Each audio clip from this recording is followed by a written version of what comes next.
इसी तरह गुरुदेव की चरण धूली अपने मन के दर्पण में लगाकर फिर प्रेम के आंसुओं का जल गिराओ, मन का दर्पण निर्मल हो जाएगा।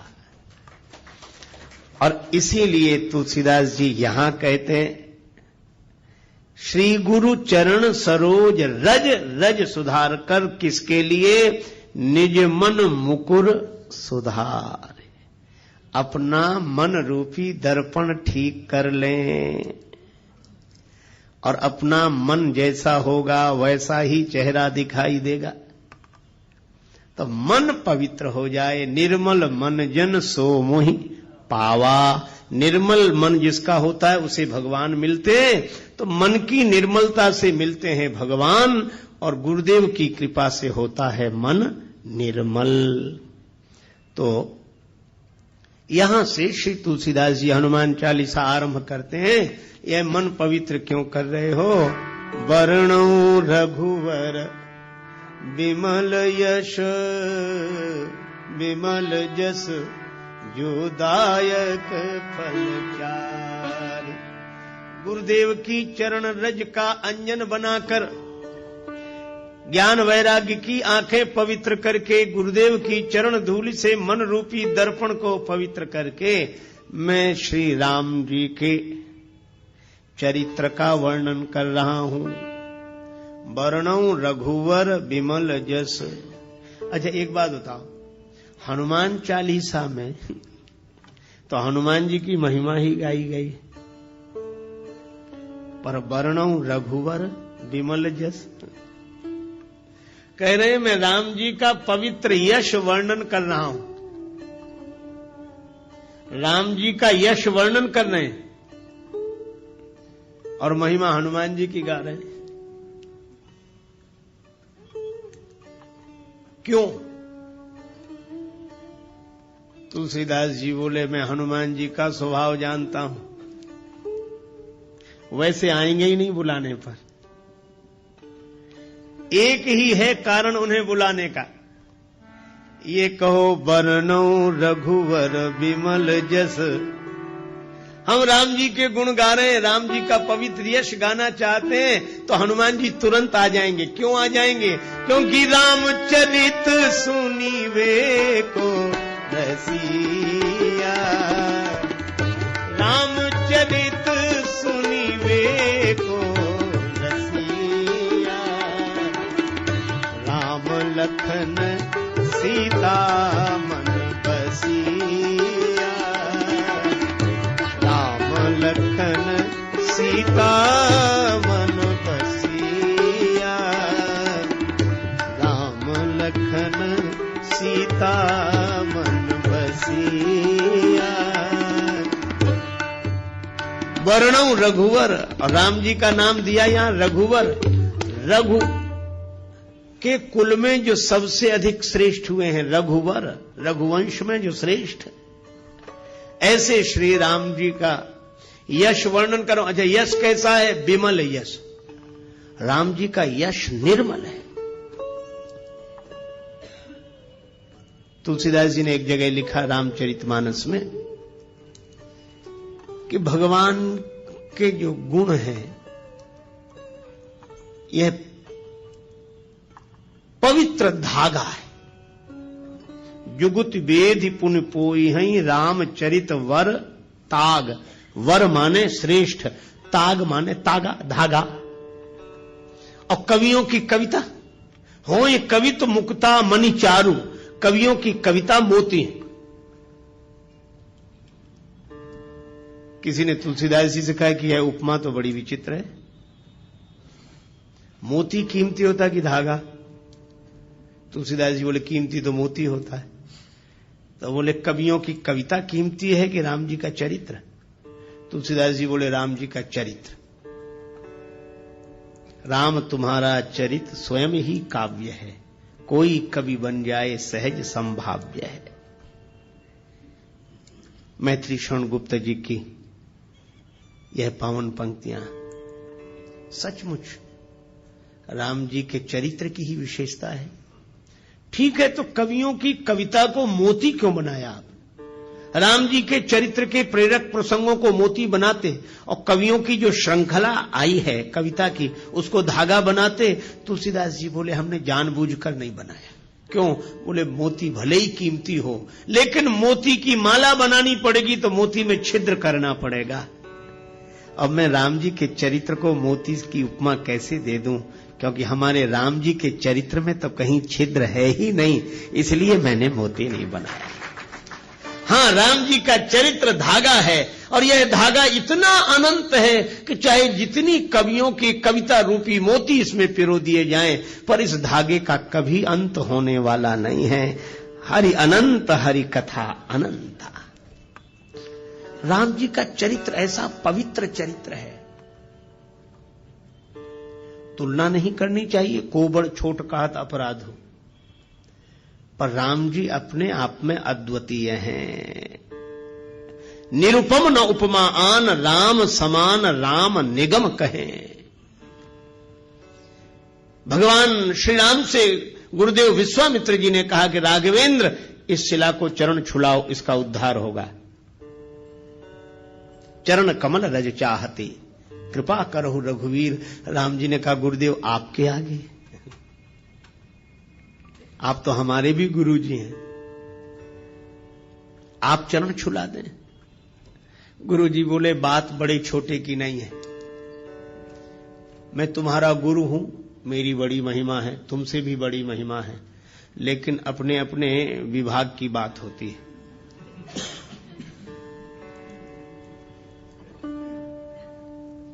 कहीं कहीं चेले की महिमा गुरु से भी अधिक होती है। राम जी बोले सो कैसे? आपने तो मुझे भी ज्ञान दिया है। बोले बात ज्ञान की नहीं है राम, सुनो। क्या कहा कि अहिल्या का जो पतन हुआ है यह भ्रमवश इंद्र को गौतम के रूप में स्वीकार करने से चरित्र से पतन हुआ, चरित्र चला गया, और चरित्र से जो गिर गया हो उसका उद्धार कौन करे? तब गुरु जी ने कहा कि चरित्र से जो गिर गया उसका उद्धार उसकी चरण धूलि कर सकती है जो चरित्र से कभी न गिरा हो। और राम इस दृष्टि से देखें तो एकमात्र तुम ही हो और कोई नहीं है। क्यों? मन में विकार आ जाता है पर हम ज्ञान वैराग्य विचार के बल पर संभल जाते हैं। पर राम तुम तो ऐसे हो कि मुझे अतिशय प्रतीत मन केरी, जागृत की कौन कहे जही सपली हूं पर नारी नहेरी। ऐसा विमल चरित्र पवित्र चरित्र तो केवल श्री राम का है। राम तुम्हारे जैसा कोई चरित्रशील नहीं, इसीलिए मैं कहता हूं कि जो चरित्र से गिर गया है उसका उद्धार होगा तो तुम्हारे जैसे चरित्रशील की चरण धूलि से ही होगा। इसलिए चरण कमल रज चाहती कृपा करहु रघुवीर। राम जी जैसा निर्मल चरित्र पवित्र चरित्र दूसरा नहीं। अरे औरों की बात जाने दो। रावण गया कुंभकर्ण के पास, कुंभकर्ण ने पूछा क्या बात है लंकापति, बहुत उदास दिखाई दे रहे हो, तुम चिंतित आज दशानन क्यों? रावण बोला हर ली हमने मिथिलेश कुमारी, हमने सीता जी का हरण कर लिया। तुम चिंतित आज दशानन क्यों? हर ली हमने मिथिलेश कुमारी। कुंभकर्ण बोला अधिकार किया तुमने उन पर?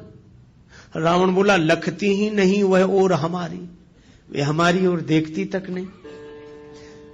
तब तुम एक काम करते, क्या महात्मा बन गए, उनका हरण कर लाए, तो राम जी का रूप बनाकर परमात्मा बनकर अधिकार पा लेते। नकली ही तो बनना था। रावण बोला कि बड़ी कठिनाई है। क्या? तब राघव ही न बने तुम क्यों? कुंभकर्ण ने पूछा। रावण ने उत्तर दिया इसमें हमको भय भैरव भारी, जब राघव रूप लगा बनने तब मातु समान लगी पर नारे। जब मैं राम जी का चिंतन करने लगा तो मेरे मन से वासना चली गई। ऐसा पवित्र चरित्र है राम का। विश्वामित्र जी ने कहा कि राम चरित्र की दृष्टि से जो पवित्रता तुम्हारे अवतार में है वह अन्यत्र दुर्लभ है, इसलिए मैं तुम्हारा गुरुजी हूं, पर अहिल्या का उद्धार तो तुम्हारी ही चरण धूलि से होगा। ऐसा राम जी का वर्णौ रघुवर विमल यश, ऐसा पवित्र चंद्र। देखो चंद्र कितना भी ऊंचा रहे पर फिर भी कलंक है, कलंक लगा है चंद्र में, घटता बढ़ता रहता है। लेकिन हमारे रामचंद्र ऐसे चंद्र हैं जो निष्कलंक चंद्र हैं, जिनमें घटने बढ़ने की घटना नहीं होती, सदा एक रस निर्मल पवित्र चंद्र श्री रामचंद्र हैं। तुलसीदास जी कहते हैं ऐसे राम जी का यश वर्णन कर रहा हूं। कैसा है यश का? वर्णौ रघुबर विमल यश, राम जी का चरित्र विमल है। अच्छा, तो ये मन को क्यों सुधार रहे हो? निज मन मुकुर सुधार का कि पवित्र चरित्र का वर्णन पवित्र मन से ही किया जा सकता है। सो न होय बिनु विमल मति मोहि मति बल अति थोर। तो ये पवित्र मन हो जाए तो कैसे होगा? बोले पहले मन पवित्र हुआ, श्री गुरु चरण सरोज रज निज मन मुकुर सुधारी, वर्णौ रघुवर विमल जस। मैं राम जी के पवित्र यश का वर्णन करना चाहता हूं, इसलिए श्री हनुमान जी मेरा मन निर्मल कर दो। किसी ने पूछा क्यों करना चाहे तो क्या फायदा है? आजकल तो बड़ी कठिनाई है, बिना फायदे के आदमी कुछ करता ही नहीं है। किसी से कहो भजन करो, करें तो क्या फायदा? अच्छा, बहुत सी चीजें हैं। एक आदमी ने हमसे बार बार कहा, बहुत तंबाकू गुटखा खाते थे, बार बार मुंह भरने, फिर कहें आप भजन की कहते हो क्या फायदा? बोले आप जब जब भजन की कहते हो हमें तो बड़ी परेशानी लगती, करें क्या फायदा? हमने कहा अच्छा एक बात बता दो, तुम ये बार बार तंबाकू गुटखा खाते हो, इससे क्या फायदा? सो बोले कहे तो ठीक रहे, फायदा तो कुछ नहीं। हमने कहा फिर क्यों? बोले आदत पड़ गई। तो हमने कहा कि बिना फायदे के ये खा सकते हो, बिना फायदे की सोचे ये सड़ी गली चीज खा सकते हो, तो क्या भगवान का भजन बिना फायदे की सोचे नहीं कर सकते हो? छोड़ो, फायदे की मत सोचो, तुम तो भजन करो, और जिस दिन इसमें रस आ जाएगा उस दिन फायदे की नहीं सोचोगे, भजन किए बिना रहा नहीं जाएगा। लेकिन इसका यह अर्थ नहीं कि फायदा होगा नहीं, जरूर होगा, लेकिन फायदे की तरफ मन मत ले जाओ। तुलसीदास जी से किसी ने पूछा कि आप राम जी का विमल यश गा रहे हैं, क्या फायदा, क्या मिलेगा? तुलसीदास जी बोले क्या नहीं मिलेगा? जो दायक फल चार, ये चार फल प्रदान करेगा, धर्म अर्थ काम और मोक्ष।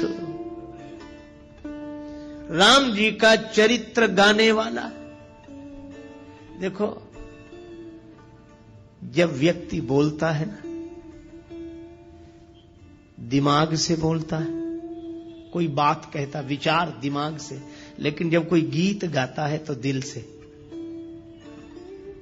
ये गीत हृदय के अधिक समीप है, विचार बुद्धि के समीप है। तो जब कोई गाता है तो हृदय से। और मैं आपसे कहूं कि राम जी का गुण कोई हृदय से गाएगा, और जब हृदय राम जी के गुणों से भरा हुआ होगा, ऐसे आदमी के द्वारा अधर्म कभी हो ही नहीं सकता। जब होगा धर्म ही होगा। तो यह राम कथा का गाना और सुनना व्यक्ति को धर्म से जोड़ता है। धर्म, अर्थ, भगवान के गुण गाने वाला, सुनने वाला, उसके जीवन में अर्थ रहेगा ही।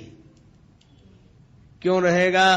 क्योंकि भगवान नारायण है, और जो भगवान के गुण गाएगा, भगवान के चरण कहां आ जाएंगे? उसके हृदय में। ये यही कथई स्नेह समेता, कहीं हई सुनी हई समुझ सचेता, होई हई राम चरण अनुरागी, कलिमल रहित सुमंगल भागी। भगवान के चरणों का अनुराग उसके मन में आ जाएगा, तो भगवान के चरण कहां आ जाएंगे? उसके हृदय में, उसके जीवन में। और जब मैं आपसे एक बात पूछता हूं, लक्ष्मी जी को दुनिया भर में ढूंढो, कहां मिलेंगी? भगवान के चरणों में। भगवान नारायण के चरण दबाते हुए ही तो लक्ष्मी जी मिलती हैं।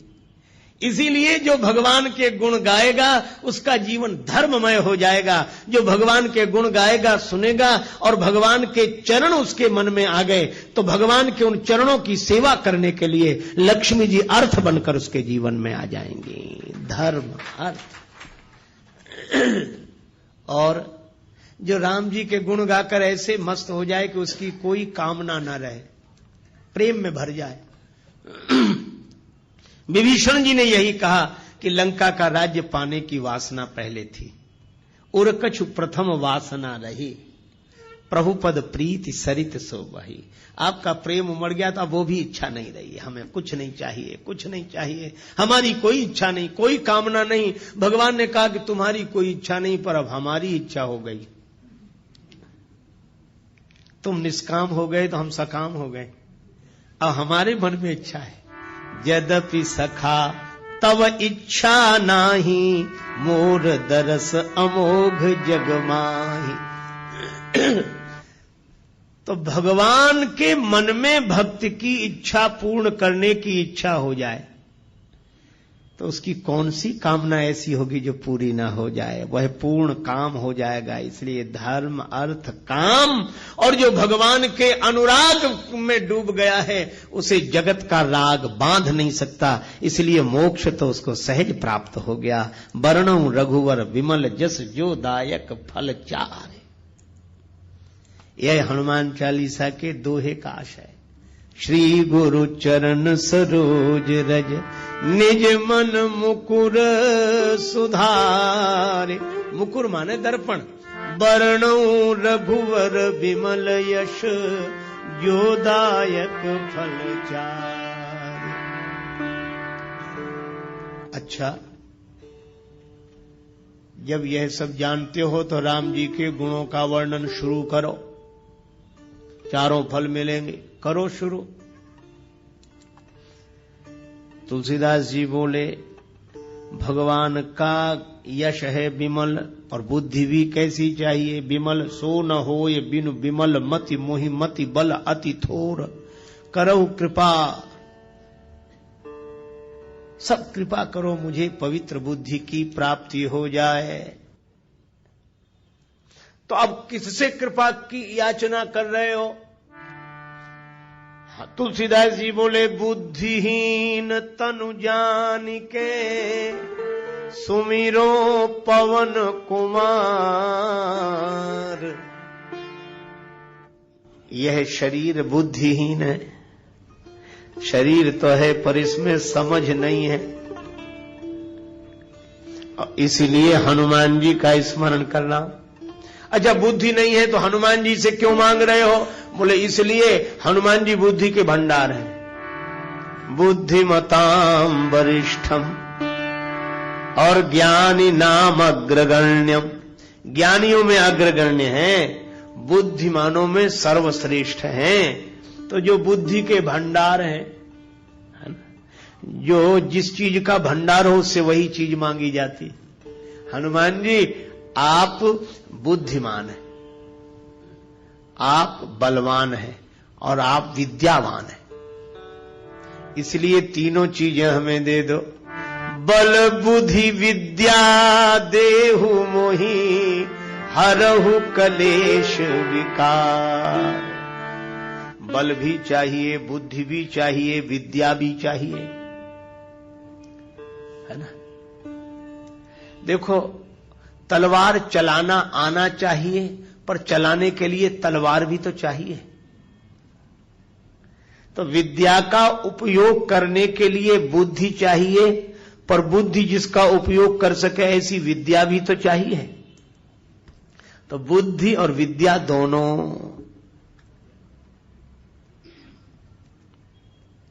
लेकिन बल भी तो चाहिए। बुद्धि का प्रयोग सही समय पर कर सकें वैसी ताकत भी चाहिए, बल। और या यूं कहो कि बुद्धि बल के साथ बहुत आवश्यक है। बिना बुद्धि के बल लगाना ठीक नहीं है। बल का प्रयोग बिना अकल के करना ठीक नहीं। एक महात्मा कहते थे कि बल के साथ बुद्धि का प्रयोग अवश्य करो। क्यों? यदि बिना बुद्धि के बल का प्रयोग कर दिया तो दो ही जगह जाएंगे, या सेंट्रल जेल में या अस्पताल में। अकल नहीं लगाई और ताकत लगा दी, और इतने बड़े से लड़ गए जिसकी बराबरी के हम नहीं थे, लड़ गए और पिट गए तो अस्पताल में, और बिना अकल लगाए लड़ गए और दूसरे को ज्यादा सता दिया, पकड़े गए तो जेल में। इसीलिए बुद्धि का प्रयोग बल के साथ अवश्य करें। और यही कारण है हनुमान जी जीत गए, राक्षस हार गए। बल तो राक्षसों में भी बहुत है और बल हनुमान जी में भी बहुत है, लेकिन हनुमान जी में बल के साथ बुद्धि है, पर इन राक्षसों में बल तो बहुत था पर बल के साथ बुद्धि नहीं थी। बुद्धि होती तो बल होने के बाद भी क्या यह दुर्दशा होती जो हुई? इसीलिए बल के साथ बुद्धि, और बुद्धि बल दोनों हो पर विद्या हो। विद्या की परिभाषा क्या? सा विद्या या विमुक्तये, विद्या क्या? जो व्यक्ति के मन को अज्ञान के बंधन से मुक्त कर दे, उसका नाम है विद्या। विद्या मिल गई, इसकी पहचान विद्या ददाति विनयम। विनम्रता आ जाए तो समझ लो विद्या जीवन में आ गई है। और बरसहि जलद भूमि नियराए, जथा नवहि बुध विद्या पाए। तो हनुमान जी में विद्या है, इसीलिए वे विनम्र हैं। सदा नीचे बैठे मिलते हैं राम जी के चरणों में, हमेशा विद्या है। बल बुद्धि विद्या देहो मोहि। तो हनुमान जी से तुलसीदास जी प्रार्थना कर रहे हैं, आप बल के भंडार हैं, आप बुद्धि के भंडार हैं, आप विद्या के भंडार हैं, तो इन तीनों को दे दो। बल बुद्धि विद्या देहु मोहि, हरहु कलेश विकार।